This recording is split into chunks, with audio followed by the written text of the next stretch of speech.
नमस्कार दोस्तों, स्वागत है आप सभी लोगों को एक बार फिर से तैयारी कर लो चैनल में। और आज के टॉपिक में हम लेकर आए हैं उपन्यास, जिसमें हम देखेंगे प्रेमचंद युगीन हिंदी उपन्यास। तो दोस्तों पूरी वीडियो के साथ बने रहिएगा। और अगर आपने अभी तक चैनल को सब्सक्राइब नहीं किया है तो सबसे पहले चैनल को सब्सक्राइब कर लें और साथ ही साथ बेल आइकन प्रेस कर लें। दोस्तों चैनल के प्लेलिस्ट में जाएंगे तो वहाँ पे आपको बहुत सारी ऐसी प्लेलिस्ट दी होंगी। उन प्लेलिस्ट में बहुत सारी ऐसी वीडियोज़ हैं जो कि आगामी मतलब आने वाली परीक्षाओं के लिए बहुत ही महत्वपूर्ण है। वहाँ पर सिलेबस के हिसाब से सारी वीडियोज़ सारे टॉपिक कराए गए हैं, तो आप एक एक करके उन्हें देख लें और हो सके तो अपने नोट्स खुद से बना लें। और दोस्तों अगर चैनल को ना सब्सक्राइब किया हो तो अभी भी आप चैनल को सब्सक्राइब कर लीजिए और बेल आइकन प्रेस कर लीजिए। तो चलिए शुरुआत करते हैं हम अपने हिंदी उपन्यास की। दोस्तों उपन्यास शब्द का जो शाब्दिक अर्थ है वो है उप और न्यास के योग से ये बना हुआ है। उप का यहाँ पे अर्थ है निकट, पास या समीप। और न्यास का जो न्यास वर्ड है उसका यहाँ पे अर्थ होगा रखे हुए, स्थापित हुए, विद्यमान। पास में रखे हुए, पास में स्थापित हुए या पास में ही विद्यमान। इस प्रकार इसका अर्थ होता है समीप रखना। उपन्यास हमारे जीवन के समीप होता है। जो ऐसे वस्तु हमारे निकट हुई, हमारे जीवन शैली, हमारे समाज को बहुत निकट है। जो भी चीज़ें हमारे जो भी मतलब वातावरण या जो भी शैली है वो अगर हमारे सबसे नज़दीक, हमारे जीवन शैली से नज़दीक है, तो उन चीज़ों को हम क्या कह सकते हैं, उपन्यास के अंतर्गत रख सकते हैं। बाबू गुलाब राय ने उपन्यास के ऊपर बताया है कि उपन्यासकार विश्वामित्र की भांति सृष्टि बनाता है, किंतु ब्रह्मा की सृष्टि के नियमों से भी बंधा रहता है।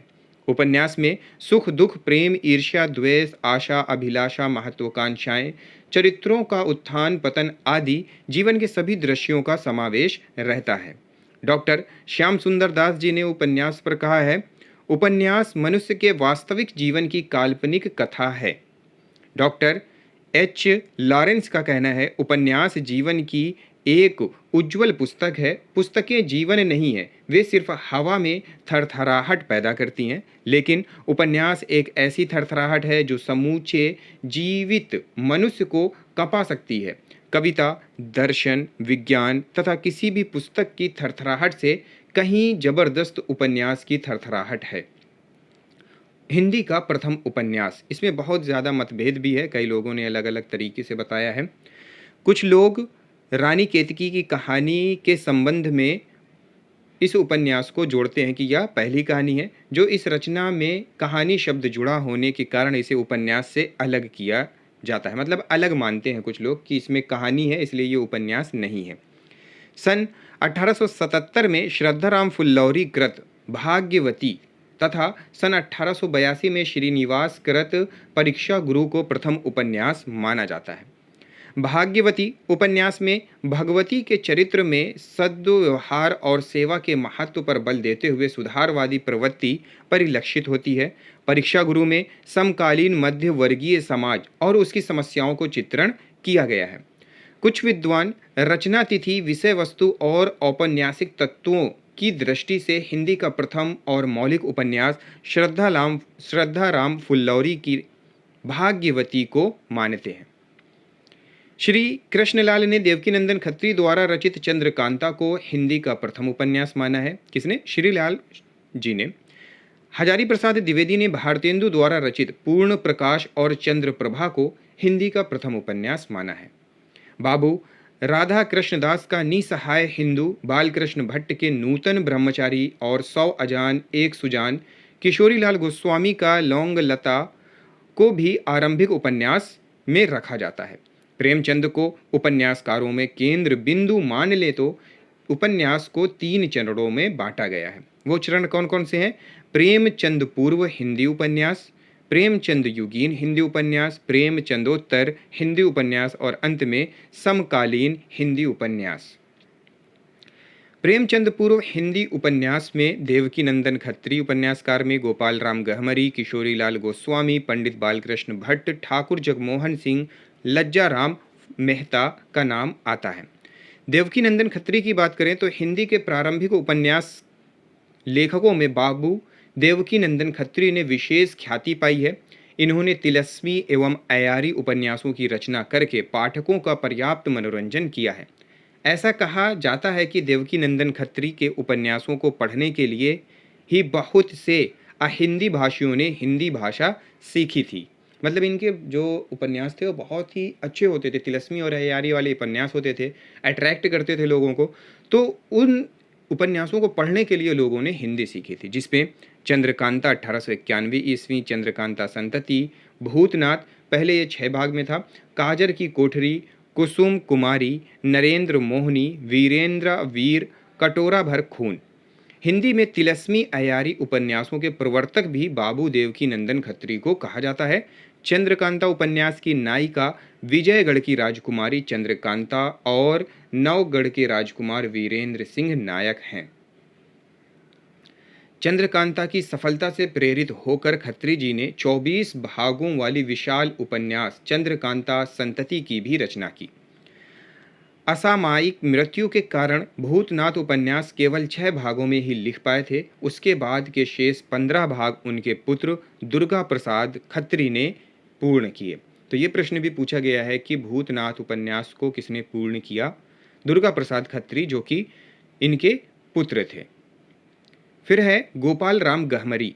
गोपाल राम गहमरी को जासूसी उपन्यास का जन्मदाता माना जाता है। जासूसी उपन्यास का जन्मदाता कौन है? गोपाल राम गहमरी। इन्होंने लगभग 200 जासूसी उपन्यासों की रचना की है। उन्होंने जासूस नाम की एक पत्रिका भी निकाली जिसमें जासूसी उपन्यास और कहानियां रहती थी। खत्री जी का चंद्रकांता को इसी पत्रिका ने विख्यात बनाया था। गहमरी जी अंग्रेजी उपन्यासकार आर्थर कानन डायन से प्रभावित थे। तो ये प्रश्न कई बार पूछा गया है कि गोपाल राम गहमरी इनमें से किससे प्रभावित थे? तो आर्थर कानन डायन, जो कि अंग्रेजी उपन्यासकार थे। इनके प्रमुख उपन्यास हैं अद्भुत लाश, गुप्तचर, बेकसूर की फांसी, सरकटी लाश, खूनी कौन, बेगुनाह का खून, जासूस पर जासूस, गुप्त भेद। किशोरीलाल गोस्वामी। किशोरीलाल गोस्वामी हिंदी में ऐतिहासिक उपन्यास परंपरा के जन्मदाता माने जाते हैं। ऐतिहासिक उपन्यास के जन्मदाता किशोरीलाल गोस्वामी। हृदय हारिणी हिंदी का प्रथम ऐतिहासिक उपन्यास है। लौंगलता, कुसुम कुमारी, अंगूठी का नगीना, सुल्तान, रजिया बेगम व रंग महल में हलाहल, तिलस्मी शीश महल, सौभाग्यश्री, लखनऊ की कब्र व शाही महल सरा, बादशाह के गुप्त चरित्र हैं इसमें। ये इनके प्रमुख उपन्यास हैं। बालकृष्ण भट्ट। भट्ट जी के प्रमुख उपन्यासकारों में नाम आता है रहस्य कथा 1876 ईस्वी, नूतन ब्रह्मचारी, विट्ठल नाथ के पुत्र ब्रह्मचारी विनायक के सद्व्यवहार का चित्रण इसमें किया गया है। एक अजान 100 सुजान, ऋषिनाथ और निधिनाथ अजानों के विलासी जीवन व्यतीत करने की कथा है। लज्जाराम मेहता। अगले उपन्यासकार लज्जाराम मेहता जी सुधारवादी ढंग पर रचना इन्होंने की है। इनके सभी उपन्यासों में दुर्व्यसनों और सामाजिक परिणामों को चित्रित किया गया है। इनके प्रमुख उपन्यासों में धूर्त रसिक लाल, स्वतंत्र और परतंत्र लक्ष्मी, रमा और लक्ष्मी दो सगी बहनों की एक कहानी है, बिगड़े का सुधार, आदर्श हिंदू, ये इनके प्रमुख उपन्यास हैं। कुछ और प्रेमचंद के पूर्व के प्रमुख उपन्यास और उनके उपन्यास यहाँ पे दिए हुए हैं, जिनमें नाम है ठाकुर जगमोहन सिंह, जिनका उपन्यास है श्यामा स्वप्न, राधा कृष्णदास, जिनका उपन्यास है निसहाय हिंदू, हजारी प्रसाद द्विवेदी जी अगले उपन्यास हैं, जिनके प्रमुख उपन्यास हैं बाल भट्ट की आत्मकथा, चारू चंद्रलेख, पुनर्नवा, अनामदास का पोथा। अयोध्या सिंह उपाध्याय हैं, जिनके प्रमुख उपन्यास हैं ठेठ हिंदी का ठाठ, समाज और कुरीतियों पर प्रहार किया गया है, अधखिला फूल, इसमें एक जमींदार की कामुकता का वर्णन किया गया है। प्रेमचंद युगीन हिंदी उपन्यासकार, जिनमें नाम आता है सबसे पहले मुंशी प्रेमचंद्र जी खुद का नाम आता है, जयशंकर प्रसाद, पांडे बेचन शर्मा उग्र, वृंदावन लाल वर्मा, आचार्य चतुर्सेन शास्त्री, प्रताप नारायण श्रीवास्तव, भगवती प्रसाद वाजपेयी, सूर्यकांत त्रिपाठी निराला, विश्वनाथ शर्मा कौशिक और शिवपूजन सहाय। प्रेमचंद।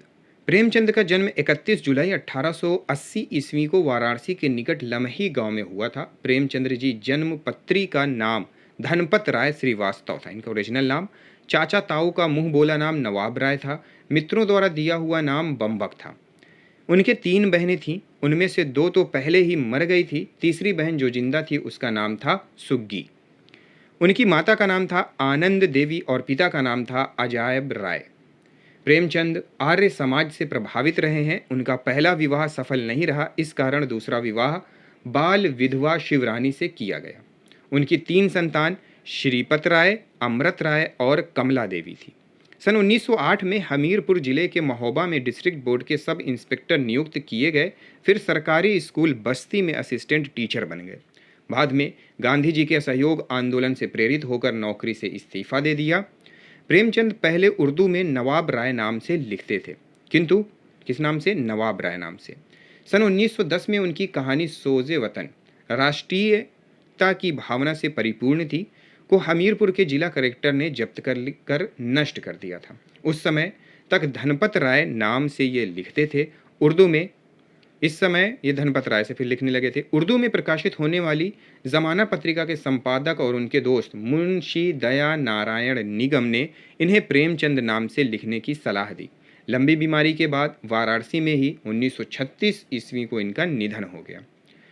सन 1918 से 1936 ईस्वी अर्थात सेवा सदन के प्रकाशन काल से लेकर के गोदान के प्रकाशन काल तक की अवधि को हिंदी उपन्यास के इतिहास में प्रेमचंद युग कहा जाता है। प्रेमचंद मर्यादा, काशी, माधुरी, लखनऊ, हंस तथा जागरण पत्रिकाओं का संपादन इन्होंने किया था। प्रेमचंद का पहला उर्दू उपन्यास असरारे मुआबिद उर्फ देवस्थान रहस्य है। यह सन 1903 से 1905 तक आवाज़े खल्क नामक उर्दू साप्ताहिक में धारावाहिक के रूप में प्रकाशित किया गया था। यह अपूर्ण होने के बाद में इन्होंने इसे परिमार्जित कर 1906 में हम खुरमा व हम सबाब नाम से प्रकाशित किया। फिर उन्होंने इसे हिंदी में रूपांतरित कर 1907 ईस्वी में प्रेमा, 2 सखियों का विवाह नाम से प्रकाशित किया।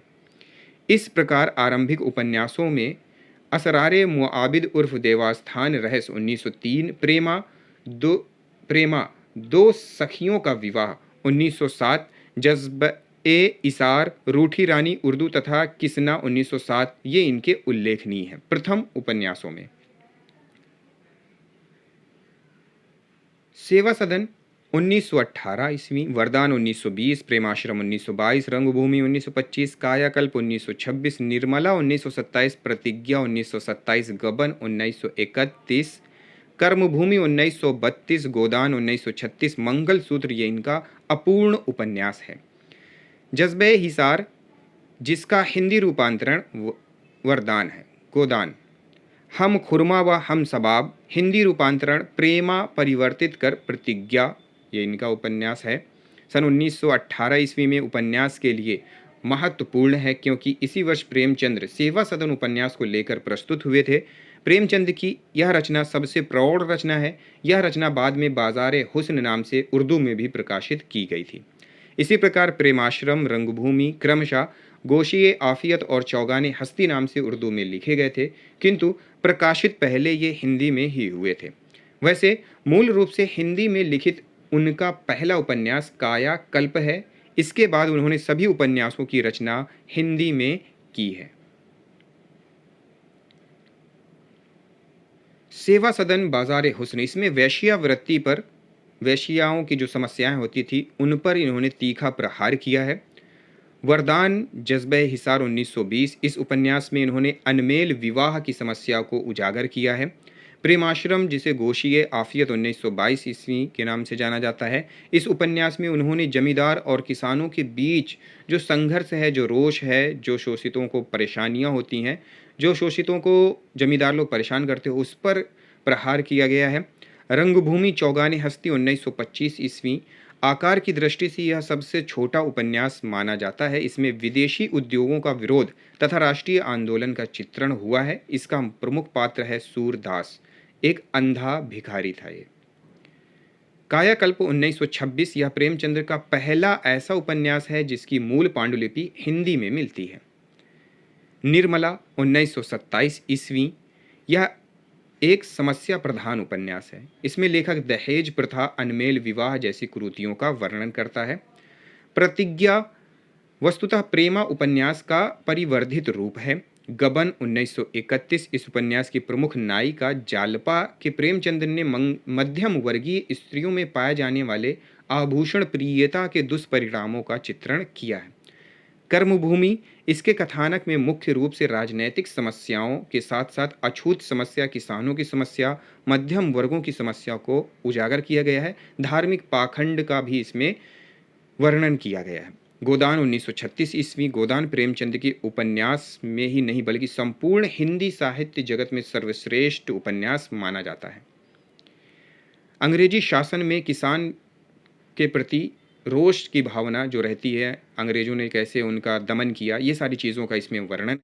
मंगलसूत्र प्रेमचंद का अंतिम उपन्यास मंगलसूत्र है, जिसको इन्होंने 1936 में लिखना आरंभ किया था और 8 अक्टूबर 1936 को इनकी मृत्यु हो गई थी, जिसके कारण यह पूर्ण नहीं हो सका था। इस उपन्यास का अंतिम रूप क्या होता है यह कहना कठिन है। ऐसा प्रतीत होता है कि इसकी रचना आत्मकथात्मक रूप में वे करना चाहते थे।